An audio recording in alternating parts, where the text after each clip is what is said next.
Like کریں، subscribe کیجیے، bell icon کو دبائیں تاکہ ہماری ویڈیو سب سے پہلے آپ کے پاس پہنچ سکے۔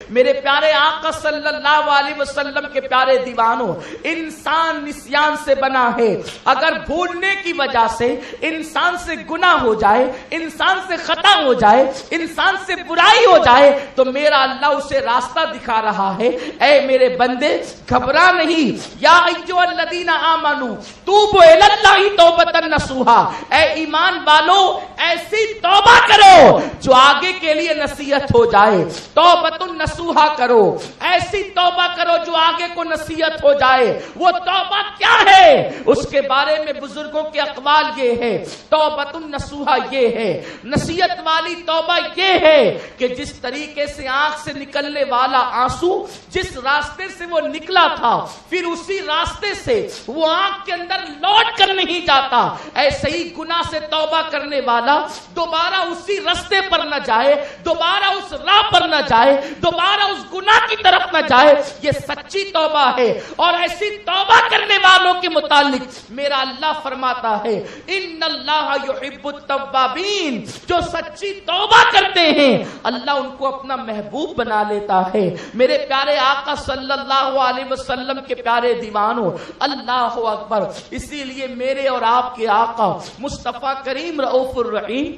صلی اللہ علیہ وسلم نے ارشاد فرمایا، گناہ سے توبہ کرنے والا ایسے ہے جیسے اس نے گناہ کیا ہی نہیں، اس لیے کہ میرے اللہ نے فرمایا سبقت رحمتی علی غضبی، کہ میری رحمت میرے غضب پر غالب آ چکی ہے، میری رحمت میرے غضب پر سبقت لے جا چکی ہے۔ میرے پیارے آقا صلی اللہ علیہ وسلم کے پیارے دیوانوں، خطأ اجتہادی حضرت آدم علیہ السلام سے بھی ہوئی تھی اور گناہ ابلیس سے بھی ہوا تھا، لیکن دونوں میں فرق کیا ہے؟ ابلیس جو ہے وہ مردود ہو گیا، ابلیس ملعون ہو گیا، حالانکہ اس کے پاس کروڑوں سال کی عبادتیں موجود ہیں، ہزاروں سال کی عبادتیں موجود ہیں، اس کے باوجود بھی وہ مردود ہوا ہے۔ لیکن حضرت آدم علیہ السلام سے لغزش پیغمبرانہ ہوئی تو آپ مردود نہیں ہوئے، بلکہ آپ کو اللہ نے مقام محبوبیت عطا فرمایا۔ دونوں میں فرق کیا ہے؟ آدم سے خطا اجتہادی ہوتی ہے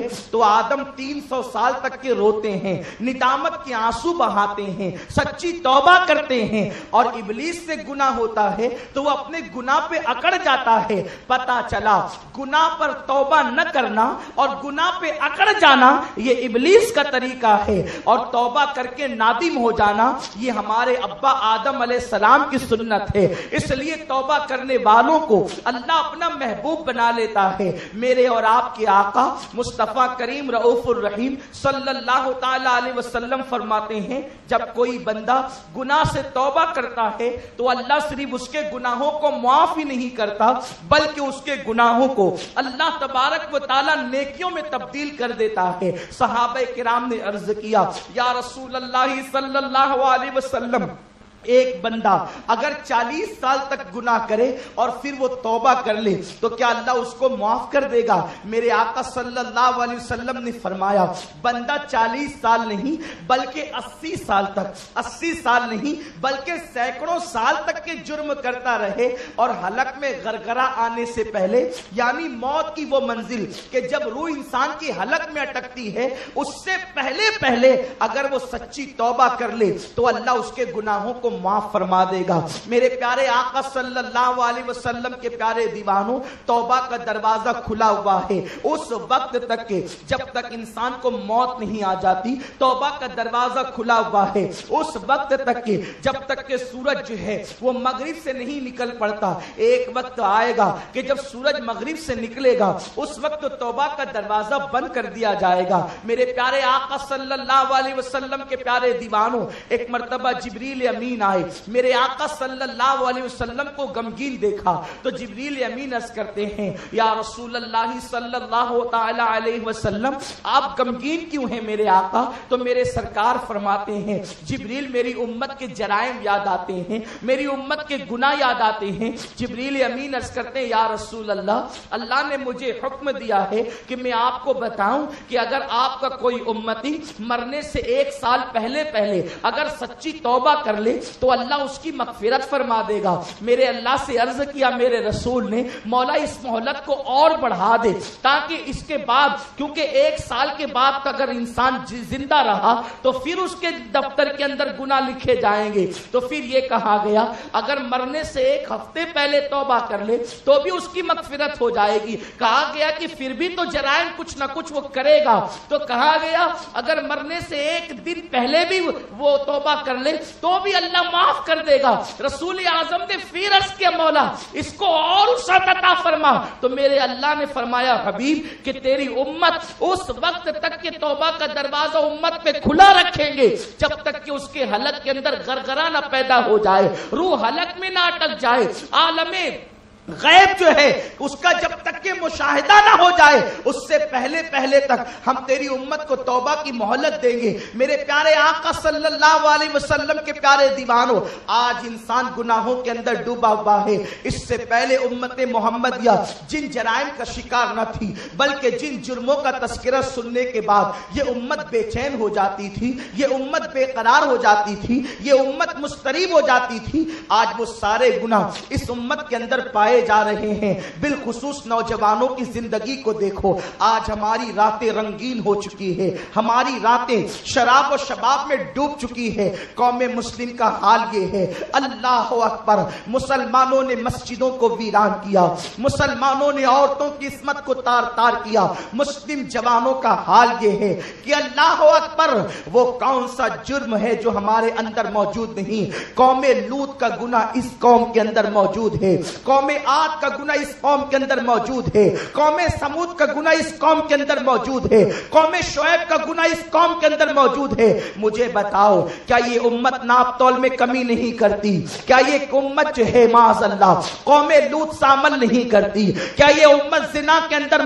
ملوث نہیں؟ کیا یہ امت بد نظری کے اندر ملوث نہیں؟ کیا اس امت کے اندر سود نہیں؟ کیا اس امت کے اندر ماں باپ کی نافرمانی نہیں؟ کیا اس امت کے اندر رسول کی توہین نہیں؟ اللہ اکبر، اور قوموں کے اندر چیدہ طور پر جو جرائم موجود تھے، اجتماعی طور پر وہ سارے جرائم آج اس قوم کے اندر جمع ہو چکے ہیں۔ میرے پیارے آقا صلی اللہ علیہ وسلم کے پیارے دیوانوں، دل اتنے سخت ہو گئے، دل اتنے سیاہ ہو گئے کہ توبہ کی طرف طبیعت مائل نہیں ہوتی۔ بڑی بے باکی کے ساتھ لوگ کہتے ہیں مولانا آج عیش کر لو، آج جو کرنا ہے کر لو، کل جو ہوگا دیکھا جائے گا۔ کان کھول کر سن لو، اخبارات کی سرخیوں پر لرزنے والوں، ٹی وی پر جو ہے وہ نیوز دیکھ کر کے بے چین ہونے والوں، یہ سوچ رہے ہو پوری دنیا کے اندر مسلمانوں کی تباہی کا منصوبہ بن چکا ہے، پوری دنیا مسلمانوں کو غلام بنا لینا چاہتی ہے،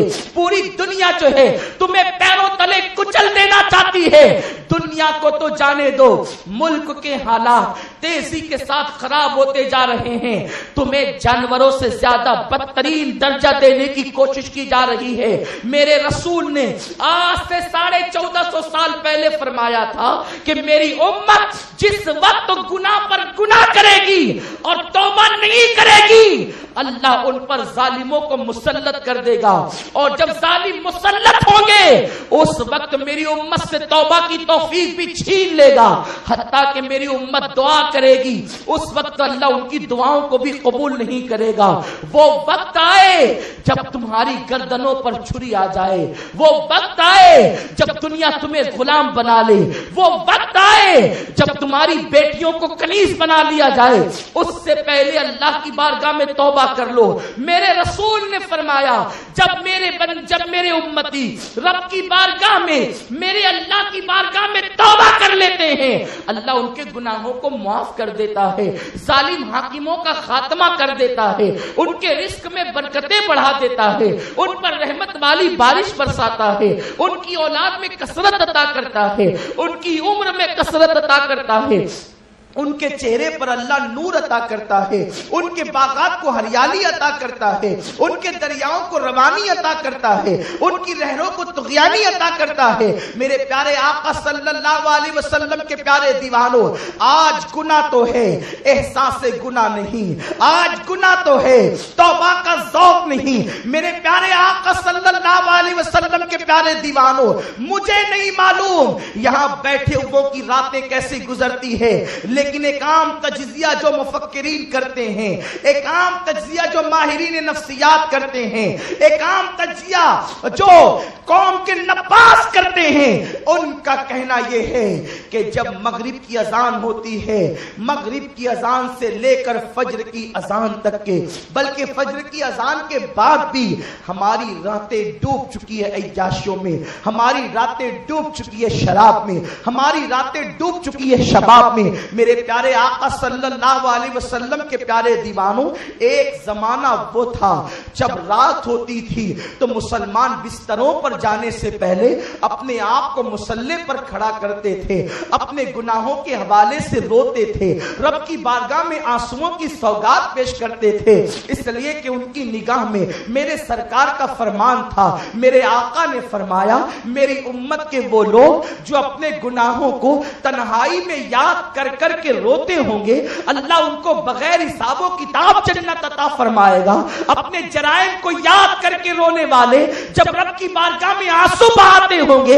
اللہ تبارک و تعالی ان کو ایسی جگہ سے رزق عطا فرمائے گا جہاں پر ان کا گمان بھی نہیں جائے گا۔ میرے پیارے آقا علیہ السلام کے پیارے دیوانوں، کل تک بستر پر جانے سے پہلے مصلی پر جانے والی قوم، مصلی پر کھڑے رہنے والی قوم، آج اس قوم کا حال یہ ہو گیا، بستر پر لیٹتے ہیں، ہاتھ میں موبائل ہے، گندی تصویروں کا سامنا ہے، زنا کے مناظر کا سامنا ہے، سیریلوں کا سامنا ہے۔ کچھ لوگ نشے میں چور ہو کر بستر پہ جاتے ہیں، کچھ لوگ شباب سے چور ہو کر بستر پہ جاتے ہیں، کچھ لوگ گندی تصاویر کو دیکھ کر بستر پہ جاتے ہیں۔ جس قوم کی راتوں کا حال یہ تھا، اللہ اکبر، کچھ قوم کی راتوں کی عکاسی قرآن جو کرتا ہے، الذین یذکرون اللہ قیاما وقعودا وعلی جنوبہم، اللہ اکبر، وہ کھڑے ہوتے ہیں تو اللہ کا ذکر کرتے ہیں، وہ بیٹھتے ہیں تو اللہ کا ذکر کرتے ہیں، وہ کروٹوں پر لیٹتے ہیں تو اللہ کا ذکر کرتے ہیں۔ انہیں تو وقت ہی نہیں ہے عیاشیوں کی طرف جانے کے لیے۔ کیوں؟ الذین یتفکرون فی خلق السماوات والارض ربنا ما خلقت هذا باطلا سبحانک فقنا عذاب النار۔ وہ تو زمین اور آسمان کی پیدائش میں غور کرتے ہیں، رات و دن کے آنے جانے میں غور کرتے ہیں، اور وہ پکار اٹھتے ہیں، میرے اللہ تو نے کسی چیز کو باطل پیدا نہیں کیا، تو نے کسی چیز کو عبث پیدا نہیں کیا۔ میرے پیارے آقا علیہ السلام کے پیارے دیوانوں، ہم ہی تو تھے جن کی راتیں ذکر میں گزرتی تھی، جن کی راتیں فکر میں گزرتی تھی، ہم ہی تو تھے۔ اللہ اکبر، زنا کرنے والوں کو ہم نے بیٹیوں کا تقدس دیا تھا، عیاشیاں کرنے والوں کو ہم نے مسجدوں کا راستہ بتایا تھا، پجاریوں کو جو اینٹ اور پتھر کے پجاری تھے ہم نے انہیں خدا کی بندگی کا شعور عطا کیا تھا۔ ہم ہی تو تھے، ہم میں کوئی طارق بن زیاد تھا، ہم میں کوئی محمد بن قاسم تھا، ہم میں کوئی علی اکبر تھا، ہم میں کوئی خالد بن ولید تھا، ہم میں کوئی عمر ابن خطاب تھا۔